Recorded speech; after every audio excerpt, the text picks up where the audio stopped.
Akirekereria itua riri, mucirithania wa igoti rinene Profesa Joel Ngugi augite ati kioho kia miaka 30 kia Jane Muthoni na Isaac Ng'ang'a gigucokio thutha kuma riria maingirire rumande mwaka-ini wa 2016. Profesa Ngugi augite ati itua ria kumagathikira kioho giki rikinyanirio thutha wa guthurima na kinyi uira wa ngero iria ekwirwa ya matabanirie na ihoya riria mamarorete iguru ria kwenda maregerio kioho na gukorwo ati eri maraingira mabuku-ini maku na watho rita ria mbere. Having considered all the mitigating circumstances and aggravating circumstances, I'm of the view that a custodial sentence of 30 years for each of the two accused persons is the appropriate sentence.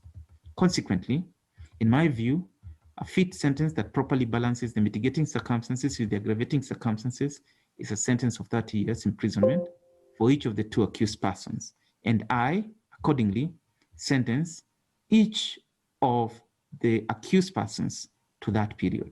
Mwena wa thitango na kuri uguo urendaga magathikirwo iherithia ria kuragwo. Mucirithania Ngugi augite ati kwina uira muiganu wa kuonania ati mubango wa kuragana wathugundirwo ni andu mamenyaga uria mareka indi magicagura guthie na mbere na kukinyaniria o riria mari na mweke wa kwiricukwo.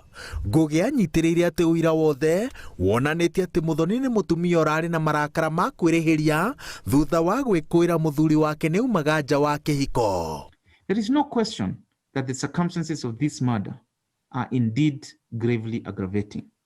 They call for a very stiff sentence to match the ruthlessness of the murder and its effects on the victims and the society. Mwiri wa Solomon Mwangi wonekanire utetwo mwena wa Karakuta kaunti-ini ya Murang'a indi riboti cia kwaga gwake ciaumbukire thutha wake gucererwo kugirira arutwo a thukuru uria arugamiriire maratathi ma kigeranio gia KCSE.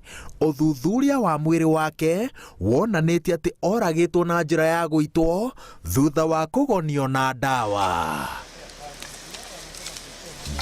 Ngiribotera Inooro TV njĩtagwo Waweru wa Nyambura.